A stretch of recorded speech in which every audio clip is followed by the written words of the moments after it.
The American Creed. I believe in the United States of America as a government of the people, by the people, and for the people, whose just powers are derived from the consent of the governed, a democracy in a republic, a sovereign nation of many sovereign states, a perfect union, one and inseparable, established upon those principles of freedom, equality, justice, and humanity, for which American patriots sacrificed their lives and fortunes. I therefore believe it is my duty to my country to love it, to support its Constitution, to obey its laws, to respect its flag, and to defend it against all enemies. Father, as we gather here together in this classroom, we ask that you guide our studies and lead us to understanding. We also ask that you protect the individuality of each student as they question and ponder your word in these matters.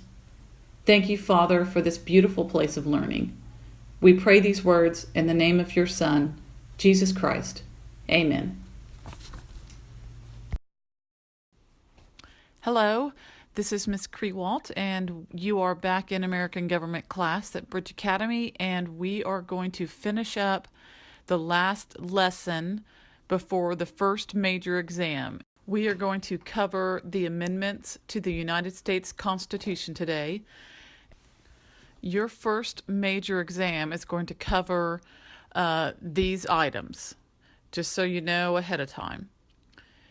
You need to know the American Creed, okay, word for word.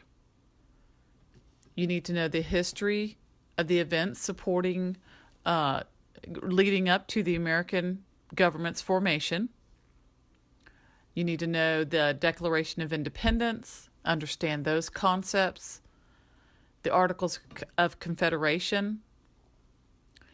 The bulk of your questions are going to come from the United States Constitution, the original new United States Constitution, Articles 1 through 7. You also did some work in the Federalist Papers. You need to review your specific Federalist paper and what we're going to be covering today, which is the Bill of Rights and the other amendments to the United States Constitution. That's going to be the information that the first exam is going to be testing you on. So just make sure you're starting to collect all those things together and preparing for that exam.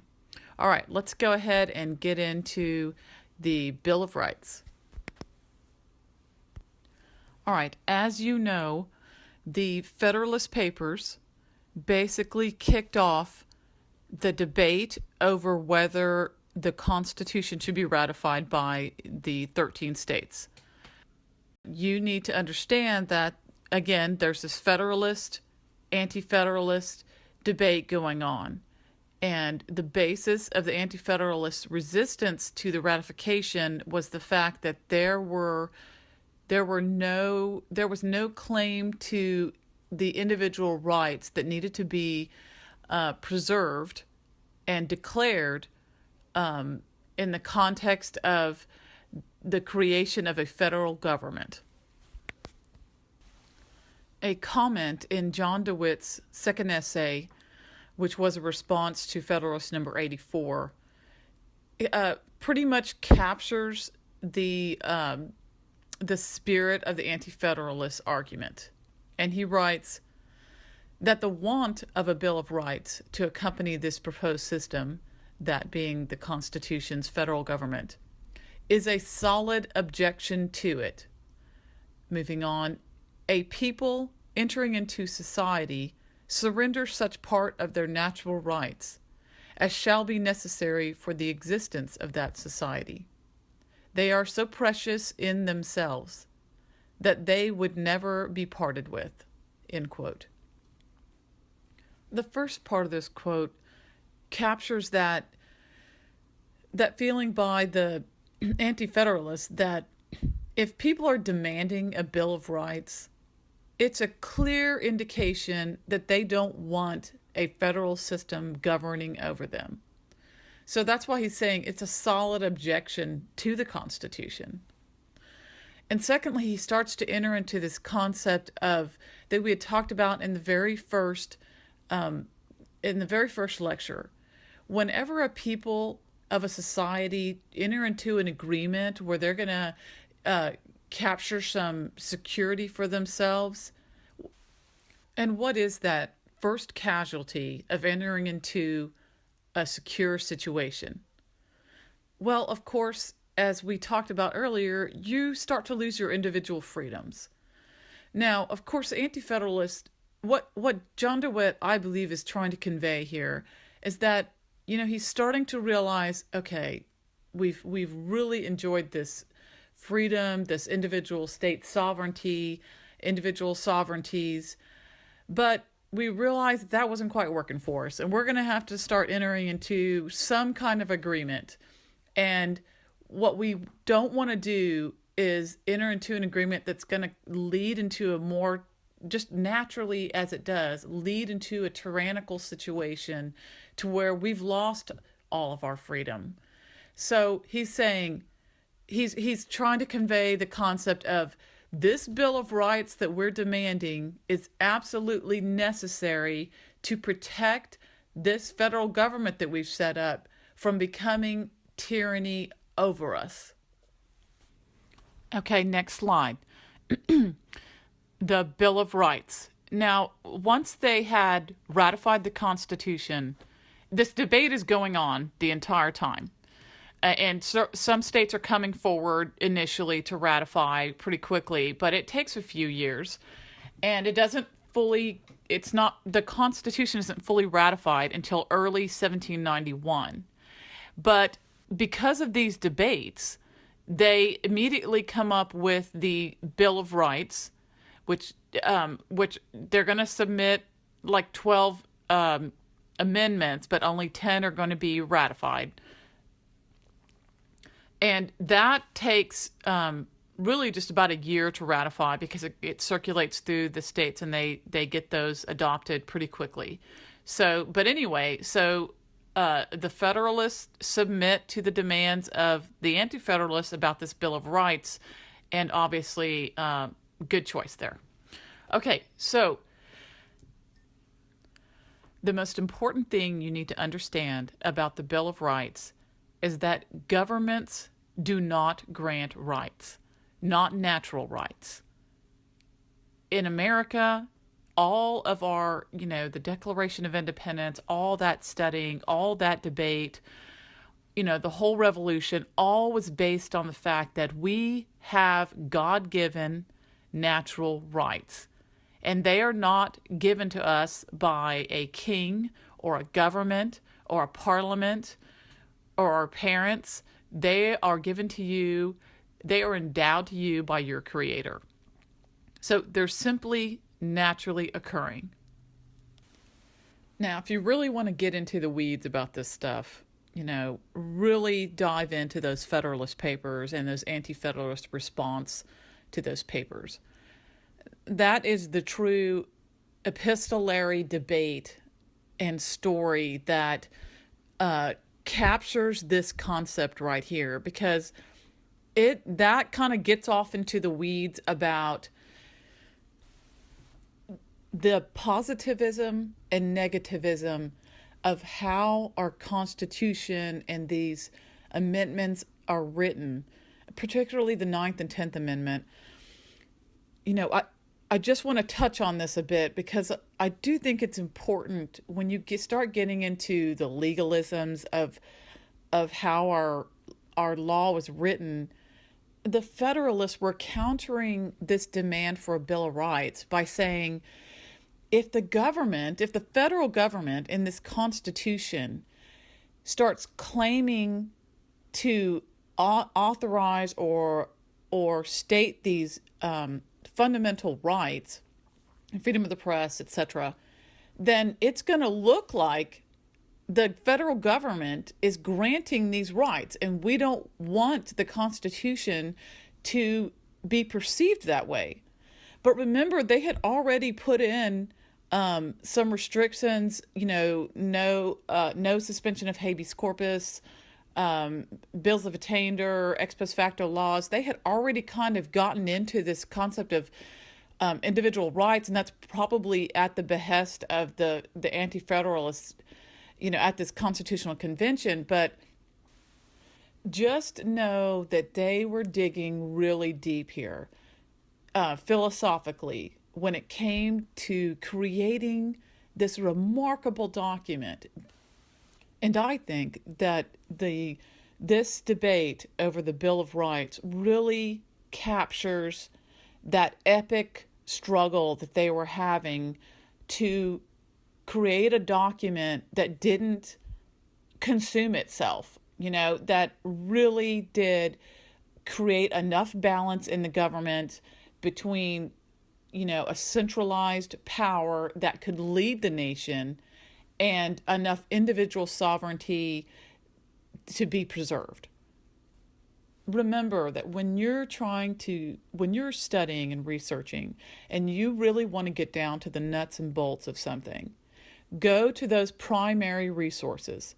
Those Federalist Papers dive you right into and sit you right down beside those founders and allow you to hear what they're thinking, to hear their voice. Okay, let's get back to this slide. Now, Article 5 of the Constitution is what provides for this amendment process. And just a side note here, the number 5 symbolizes grace in the Bible. Its significance is grace or forgiveness.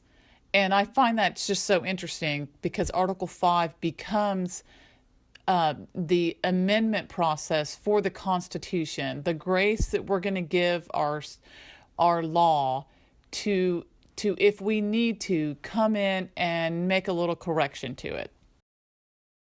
George Mason and James Madison are two of the primary writers of these, and they called them articles, but they become referred to as the Bill of Rights or the first 10 amendments to the Constitution.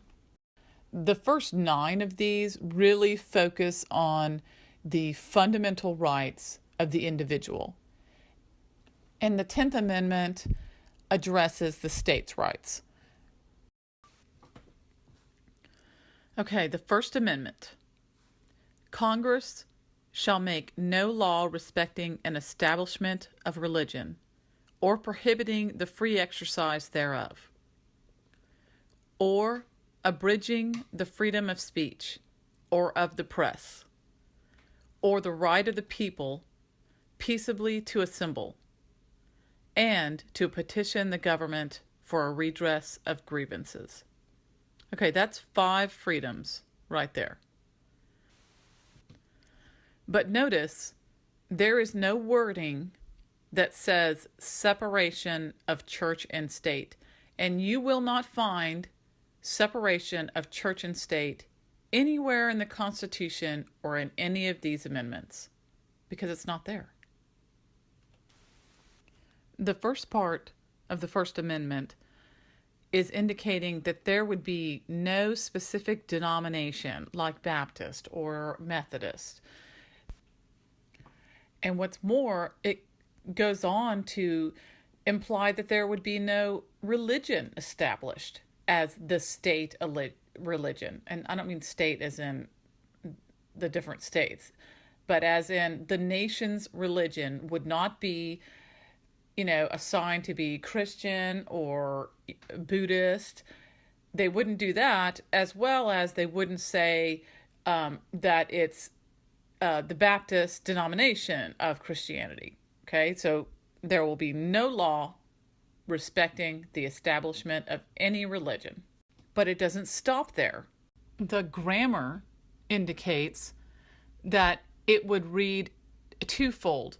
Congress shall make no law respecting an establishment of religion, or Congress would make no law prohibiting the free exercise thereof. Wearing a cross in a classroom is free exercise of your religious beliefs. Praying as a group on the park square is exercising your freedom of religion. All right, the other 4 freedoms in here. You have a freedom of speech. The press or the media has the freedom to publish information. They even have the freedom to publish opinionated information. The people have a right to gather in a group and be together peaceably, as well as they have the right to petition their government. Redress of grievances means they're going to petition, they're going to bring this problem they have, this grievance they have, to the government because they want the government to look at this problem one more time and see if there's something that can be done about this problem. Okay, the First Amendment, we could do a whole week on the First Amendment. Okay, but we're not going to do that today, obviously. Second Amendment, a well-regulated militia being necessary to the security of a free state, the right of the people to keep and bear arms shall not be infringed. And like the First Amendment, the grammar and the way it's structured here is very important to the understanding of these amendments. You could take the structure of the grammar and read it this way. The right of the people to keep and bear arms shall not be infringed because a well-regulated militia is necessary to the security of a free state. Now let's define militia. If you look in the 1828 dictionary, a militia is essentially all of the able-bodied men that are able to fight, enrolled but not necessarily engaged unless there is an emergency. I think the National Guard kind of functions in this militia role, but it's not limited to them because it says the right of the people to keep and bear arms. Keep and bear arms also suggests that basically we have the constitutional right to carry arms, a sidearm if necessary. And the fact that we all have to run out and get, licenses to do so really is rather redundant. Okay, moving on to the Third Amendment. No soldier shall, in a time of peace, be quartered in any house without the consent of the owner, nor in a time of war, but in a manner to be prescribed by law. Obviously, we don't give room and board to our soldiers. We provide for that with our taxes. But notice that there is a little bit of an opening here because it says, but in a manner to be prescribed by law. So that really just leaves it open for, if we're in a state of war, there's an opening here that they could enforce this quartering of soldiers. Fourth Amendment. The right of the people to be secure in their persons, houses, papers, and effects against unreasonable searches and seizures shall not be violated, and no warrants shall issue but upon probable cause, supported by oath or affirmation, and particularly describing the place to be searched and the person or things to be seized. Okay, there's a lot going on here. Your privacy of the items that you have include those things on your person, those things in your house, the documents that you keep, the goods, and as the 1828 dictionary describes effects, goods, movables, personal estate. And they can't search you or your things or seize you or anything on your person or in your realm without reason. There has to be a reason for doing it. The official that is trying to search or seize something has to have probable cause. They have to have a an indication, a clear indication that this search must happen. And they have to be able to swear that under oath. As well, a judge must order the search, and the warrant must describe exactly what needs to be sought and exactly what needs to be seized. Now, think about this Fourth Amendment as it would apply today. Do you have things in your house? Do you carry things on your person? Yes, you do. What do you carry on your person that has documents on it or personal letters on it? Well, they may not be in paper form, but they are in digital form. All of those things that you keep on your phone are your personal effects. They are your papers, and you keep them on your person because they're personal to you. These things apply, and I would say this is heavily violated today. And as well, your personal documents, like your healthcare documents, doctors are required to put your personal healthcare data in digital format, and it is intended to be able to be uploaded to the Health and Human Services Agency of the federal government in case they're trying to do quality checks or they're trying to determine whether a doctor is in compliance with a certain law.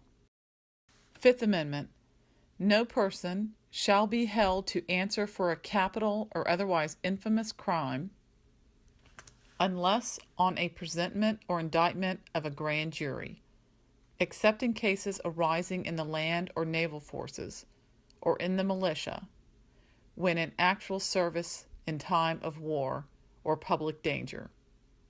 Nor shall any person be subject for the same offense to be put twice in jeopardy of life or limb, nor shall be compelled in any criminal case to be a witness against himself, nor be deprived of life, liberty, or property without due process of law, nor shall private property be taken for public use without compensation.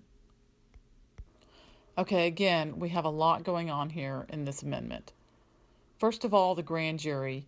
A grand jury is like a little mini trial to determine whether there is a sufficient enough evidence to charge you with this crime, which has to be a capital crime. Okay, that's grand jury. Now, double jeopardy. If you're charged with murder and you have been exonerated from that, like they found you innocent, they can't just come up with the same offense again and the same crime and try you again. That's double jeopardy of life and limb. That is why, like O.J. Simpson, once the jury found him innocent, they could not try that case again. Now, he ended up there was a civil suit against him for financial damages, but he was not tried for murder, the criminal act of murder again. All right, witness against himself. This is self-incrimination. You always hear people say, I plead the fifth, I plead the fifth. They're saying, I plead the Fifth Amendment because I'm not going to talk about this situation that I'm involved in because I'm not going to end up saying something that's going to convict me of the crime. I don't want to do that. So I'm just going to plead the fifth and I'm going to say absolutely nothing. All right. You can't be deprived of life, liberty, or property without due process of the law. There has to be a trial. You have to be charged with something. All these natural rights that are due a person, they did not want there to be any rash decisions being made, nor did they want citizens to be taken advantage of just because law had control of their person at the time. And then some rash decision is made and they're not given the due process of going through an investigation, going through a trial, getting witnesses. All of that has to happen to make sure that we're not convicting an innocent person here. All right, this last thing, eminent domain. usually you see this with property, like physical property, real estate. So if they say, we have to have transportation through here because we need to be able to get to this other side, the access to whatever's over there is important and we need to have it come through this specific geographic place. They're saying that the public need is greater than the private ownership of this land. Now, that's a tough call. That's a real tough call, and that has been abused, obviously. Easy to abuse. But they can't do that. If they come down to it and they decide we have to claim eminent domain over this property, they have to compensate you for it. And they can't just decide, the whole reason why there's just compensation, basically you're saying your property has to be assessed at market value. They can't just come up with some value. Okay, the Sixth Amendment.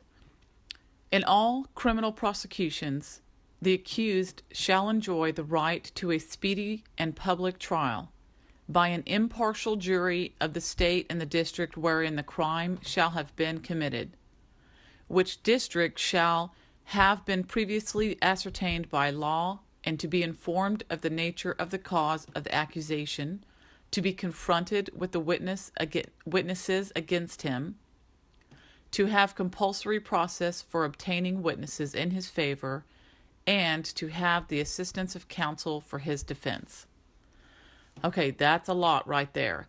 This amendment and the previous Fifth Amendment are what make up the Miranda rights that are read to a person when they're being arrested. That's the famous Miranda versus Arizona case, Supreme Court case, where an accused person had to be made aware of certain rights before they could be detained by the authorities. And the Miranda rights reads, "You have the right to remain silent. Anything you say can and will be used against you in a court of law. You have the right to an attorney. If you cannot afford an attorney, one will be appointed to you." Okay, everyone knows that, but they don't necessarily know that it comes from the Fifth Amendment and the Sixth Amendment. So let's go through a couple of these things in the Sixth Amendment. Okay, a speedy and public trial. That means that, efforts need to be made so that a trial does not take years to come by in terms of being heard. And you definitely want a public trial because you want your peers and your family and the public to be able to come in and observe the process of justice and ensure that justice is being adhered to when someone's very life or their livelihood or their freedom is being judged. An impartial jury of the state and the district wherein the crime shall have been committed, and that these districts would have been previously ascertained by law. Before an accused ever even comes to a courtroom, there had to be a district set up and a court established in that district.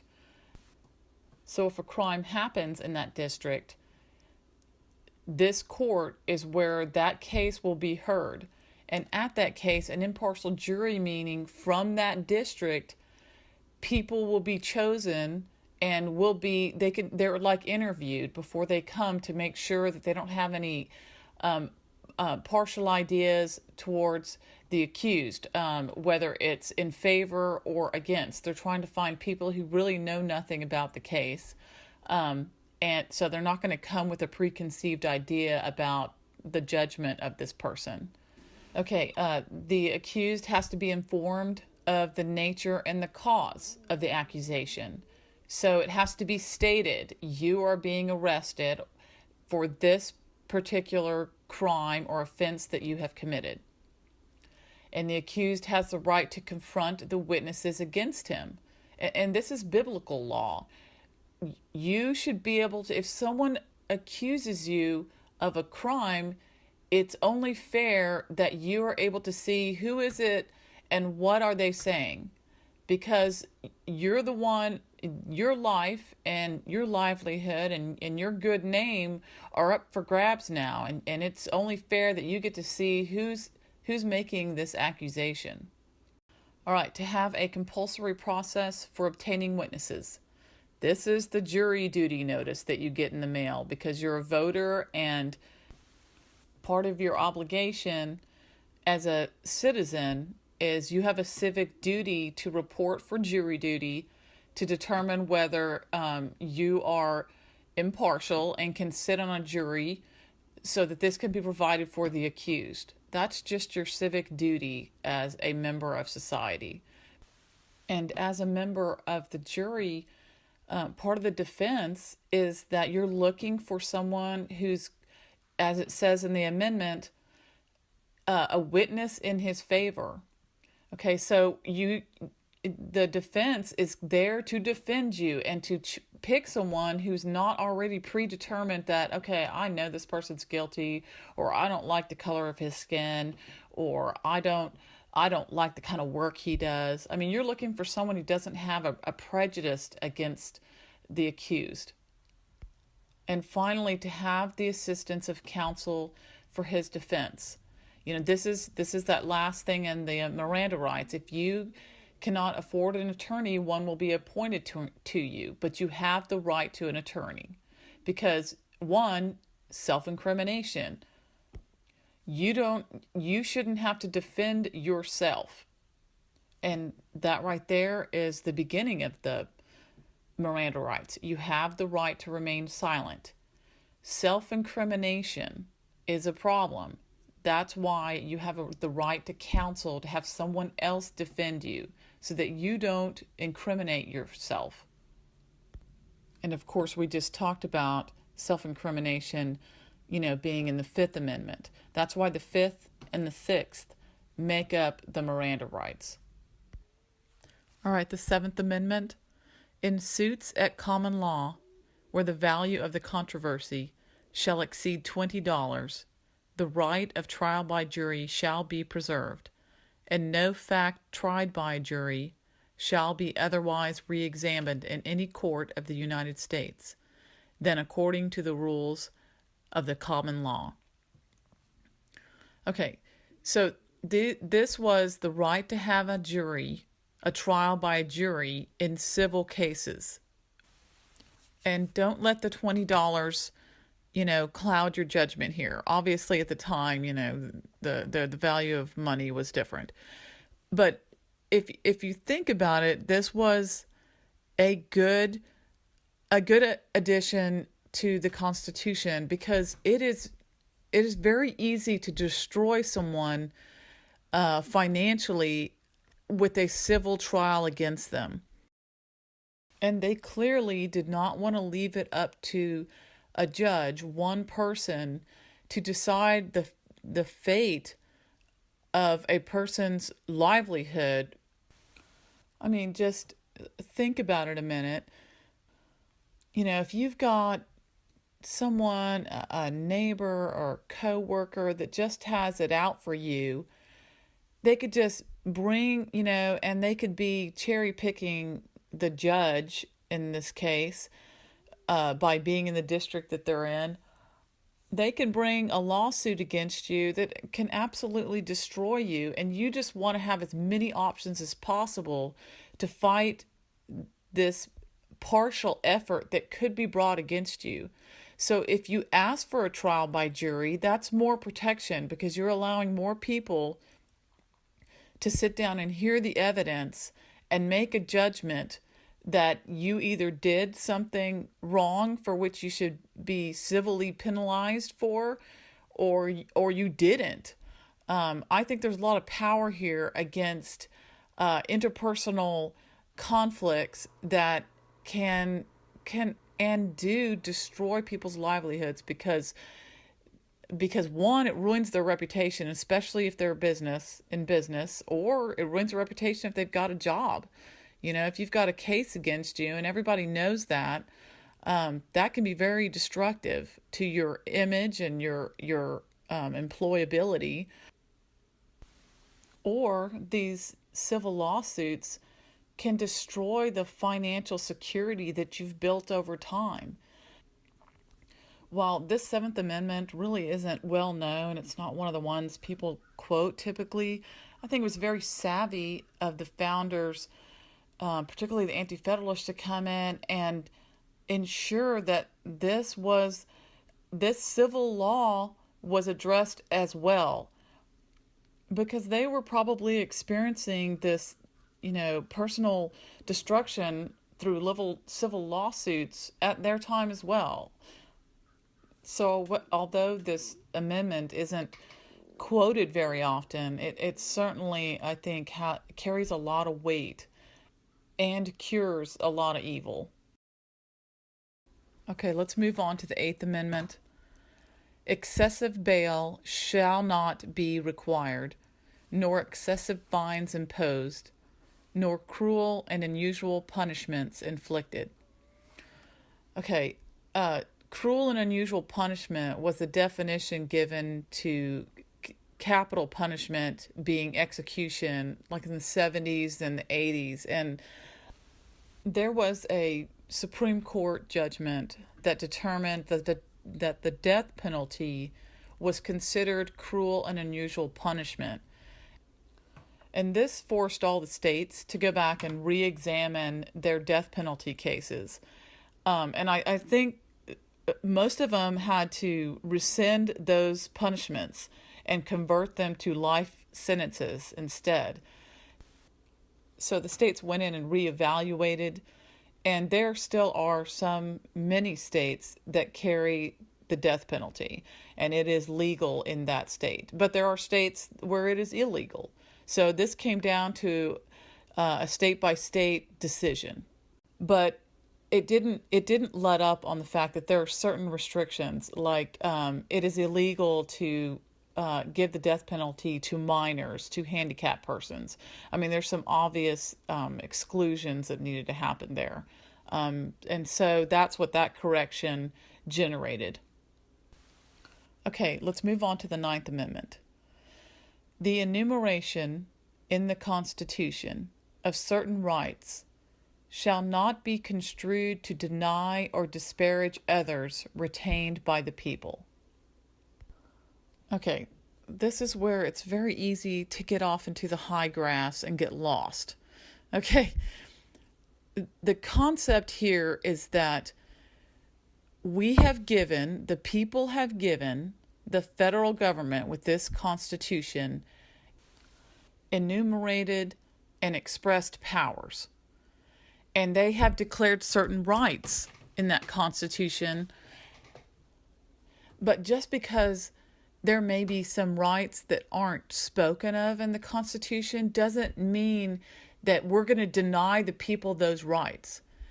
In other words, it's saying, federal government, this is what you're allowed to do, period. Anything that we don't talk about is still going to be kept by us to decide.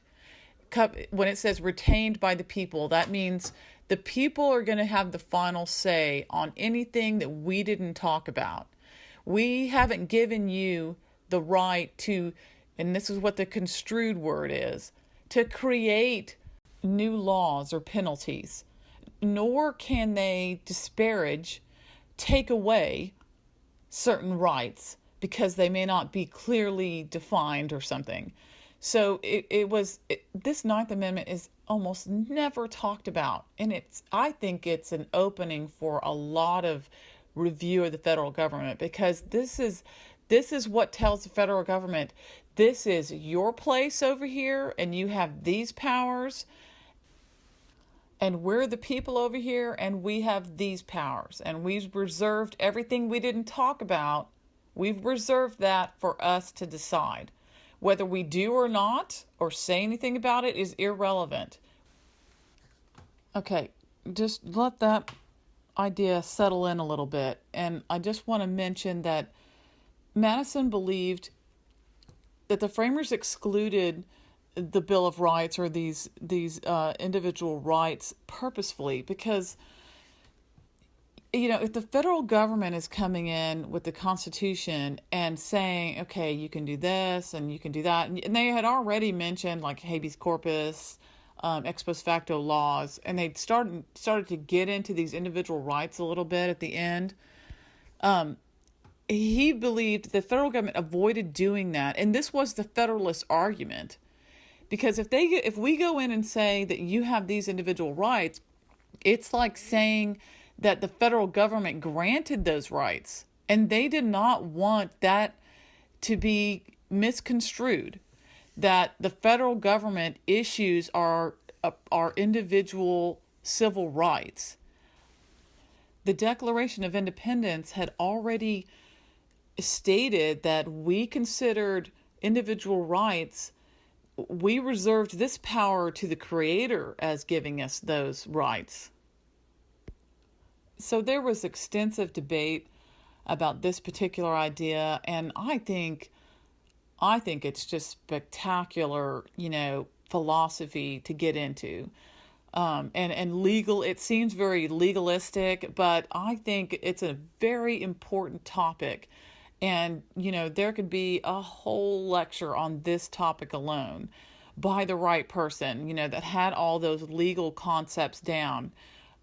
So if you're interested in that, I highly suggest you go off and investigate this Ninth Amendment a little more, because I think there's a lot of room here that we can use to kind of get the federal government to stop that overreach that they're making into the states and into the people's lives right here with the Ninth Amendment and then this 10th Amendment that's coming up as well. Okay, the 10th Amendment. The powers not delegated to the United States by the Constitution nor prohibited by it to the states are reserved to the states respectively, or to the people. Okay, this is very much like the Ninth Amendment, only it applies to the states. And when it says powers not delegated to the United States, it means like the federal government, what they call the general government, or the federal, and we call the federal government. Now, this was very well stated in Federalist number 39, which basically said, the federal government possesses these enumerated powers that we've given them, but it, quote, leaves to the several states a residuary and inviolable sovereignty over all other subjects, end quote. Again, these are your powers, federal government, and you don't get any more. You can't misconstrue what you've got right there and make some more powers up. Okay, that's not allowed. And everything we don't talk about for you to have, that's going to belong to the states. And look in here that it says, or the people. So that's a little bit redundant about the Ninth Amendment. But good redundancy there. It's okay. We can reinsure the fact that by giving them to the states, we're giving them back to the people again. And all of this is echoes of the Articles of Confederation. Because remember, one of the weaknesses there was that the federal government had very little power and the states maintained a lot of sovereignty. But I think over time, this 10th Amendment has been ignored. The states have not exerted the sovereignty that they do have, not necessarily over the federal government, but their individual sovereignty to operate as states and make their own decisions. I think there's a lot of room here for these two amendments to correct those federal breaches of power. And that's all I'm going to say about that. Okay, that's the first 10 amendments to the U.S. Constitution. And that they're referred to as the Bill of Rights. But in total, there are 27 amendments to the U.S. Constitution as of today. And we're just going to go through these very quickly, because as we move on in the course and we look at government's performance throughout history, these are going to come up again. Okay, the 11th Amendment. This is a restraint on Article 3, the judicial branch. They had in there that the individuals of one state could sue another state, and this allowed individuals to bring a suit against a state and possibly collect money from them. Well, this opened up a big can of worms, because if you do that, I mean, basically you can sue another state and heavily damage the state, the whole state itself, because you've won this. Again, you can go back to these like civil lawsuits. You can destroy a person's financial security, and you could destroy a state's financial security this way if there's some heavy charge being brought. So basically what the 11th Amendment does is it gives the states immunity from individual lawsuits, or lawsuits coming from individuals. The 12th Amendment makes specific procedures for the Electoral College and the election of the president and vice president. It just delineates how all that's going to be processed. 13th Amendment was the abolition of slavery. This amendment essentially was the statute that completed the Civil War's military effort to emancipate the slaves. The 14th Amendment, this is an extension of the abolition of slavery, but basically what it did was it said all born, native born, or naturalized persons being immigrants in the U.S. were considered citizens and given the rights of citizenship. Okay, so previously bonded persons were given privileges and immunities, like from Article 4. They were given equal protection under the law, due process rights, like right to a trial by jury, those like the reading of the Miranda rights from the 5th and the 6th Amendment, that type of due process under the law. It also went on to reapportion the representatives. Remember the 3/5 compromise, where bonded persons were only counted as 3/5 of a person, so that the slave-holding states wouldn't have a disproportionate amount of representatives given to them. Well, now they're saying that bonded persons were going to be counted as whole persons when it came to deciding how many representatives went to each state. Now remember, at the time, females could not vote. So only males could vote. So they were only going to be counting while everyone was considered a whole person. I mean, they were only going to be counting the males 21 years or older, because in this reapportionment of the representatives, because those were the only ones that could vote. The 14th Amendment also says that we are going to honor our debts, that was going to be without question. So remember, this is where the media, gets a little excited whenever someone says, shut the government down till we figure out how to do all this budgeting that's required every year. This amendment states that the debts were going to be paid regardless. By law, these debts would be repaid by the U.S. But the exception was going to be that they were not going to fund the South's debts that were incurred as a result of, one, losing the war, and two, their economic debt that resulted out of the slaves being emancipated. Because remember, they were benefiting immensely from free labor. And so all these debts that were incurred, the federal government wasn't going to consider those debts to be honored, because they were accrued during this insurrection by the South. Okay, 15th Amendment, that's equal suffrage based on race. So now, and suffrage is the right to vote. So now all races had the right to vote.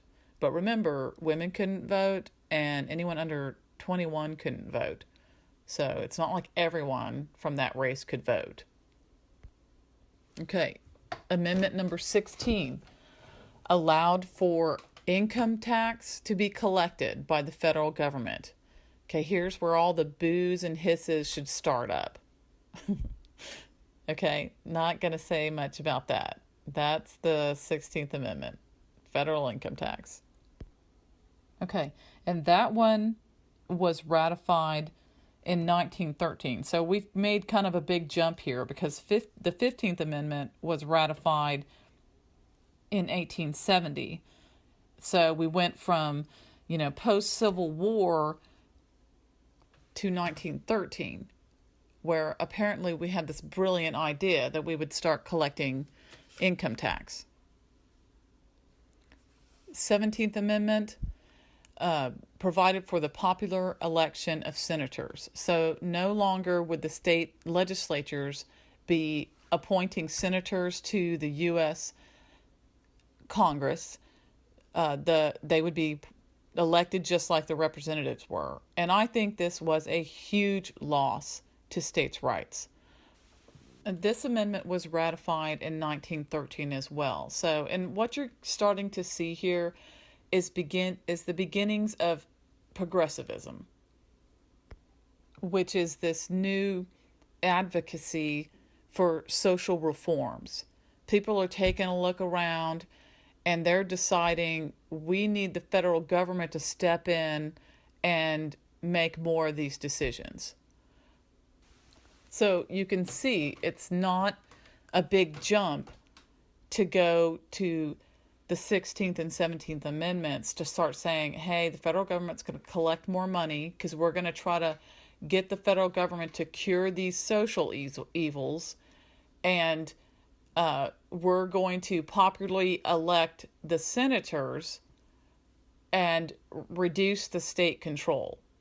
So you can start to see how the progressivism is getting more aggressive.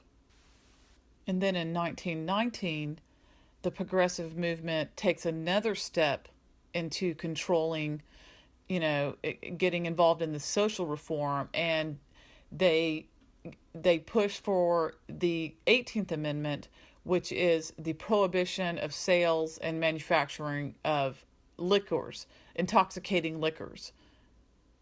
Okay, 19th Amendment was equal suffrage based on sex. So now women had the right to vote. That was probably the best thing that came out of the progressive movement. But, naturally, I am a little biased about that. Okay, 20th Amendment. Basically a clarification of the term of the President of the United States. 21st Amendment, I think they'd had enough with this prohibition movement, and they repealed prohibition. So now it no longer illegal to sell or manufacture intoxicating liquors. All right, the 22nd Amendment limited the amount of terms one person can serve as President of the United States. So, and this came after FDR was elected for the 4th term. That's a lot of control over a lot of years for one person. So obviously that was scaling that back. So a president can only serve 2 terms, 2 4-year terms. 23rd Amendment assigned electors to the District of Columbia. That's Washington, the Washington, D.C. area. So that area, those citizens living in D.C., were allowed to be represented in the Electoral College, and they got 3 Electoral College votes. All right, the 24th Amendment was the elimination of a poll tax. A poll tax is basically a fee you have to pay before you can vote. These poll taxes weren't set up because these districts needed funds to conduct an election. They were primarily set up because they were trying to exclude certain groups from coming to the polls. They were trying to discourage certain people from voting. And of course, this in a lot of places was centered around the attempts to segregate blacks and whites. So if you set up a chart, if you set up a fee to vote, you're going to eliminate a lot of people who just aren't going to have enough money to pay for the ability to vote. I mean, voting is a basic citizenship right. That is what the Republic is all made up of, our ability to vote for the person that will represent us in government. So creating a barrier to that is clearly unconstitutional and not in the spirit of a republic. And the 24th Amendment was ratified in 1964 during the 60s.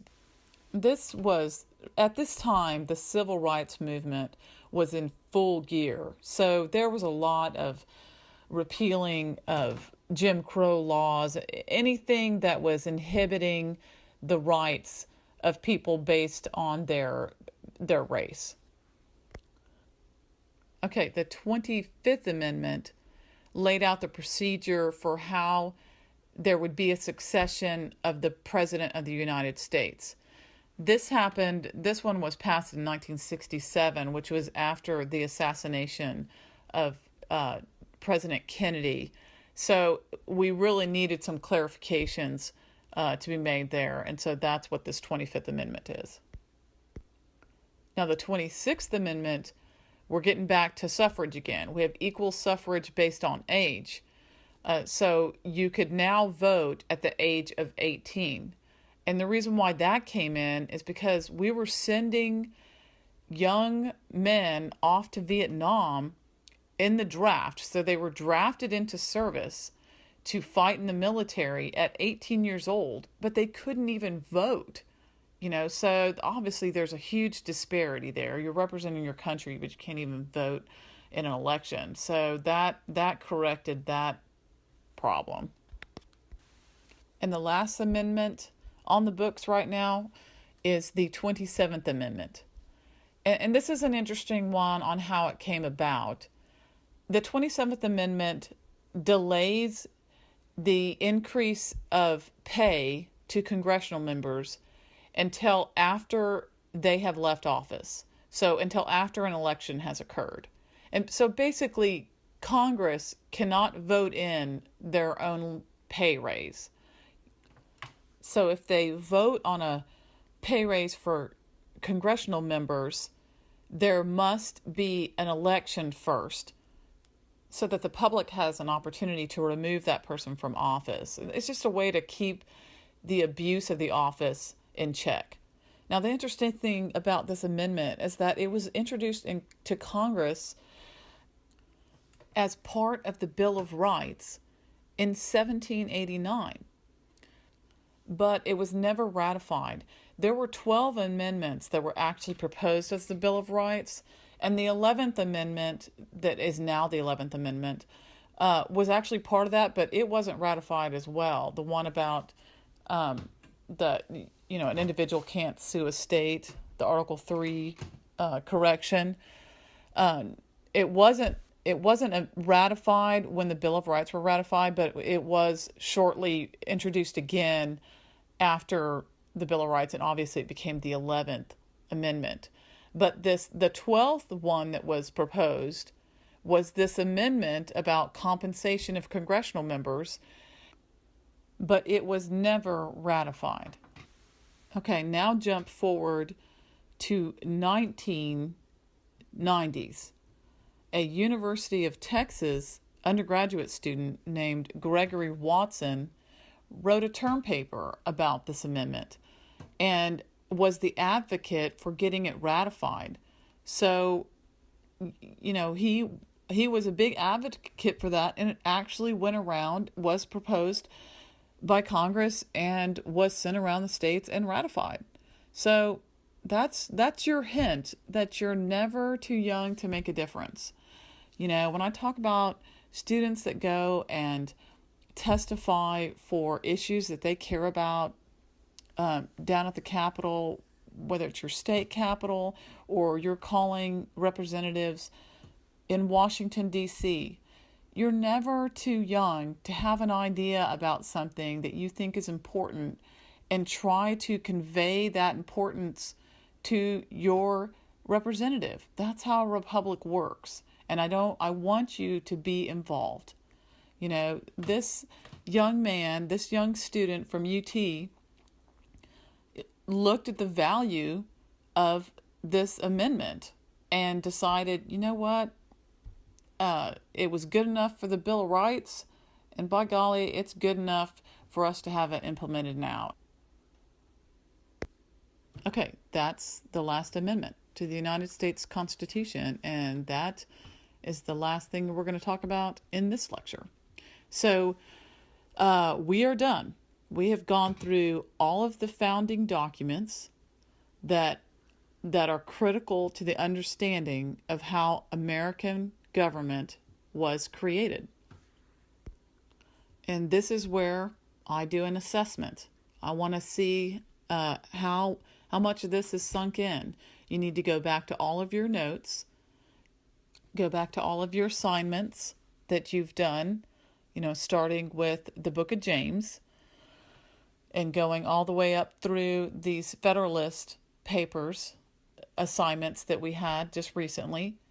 And you need to review all those notes and all those assignments and any quizzes that you took. This all is relative and will reinforce these concepts that we've gone over during these 9 lectures. So you need to let me know that you're ready to take this first major exam.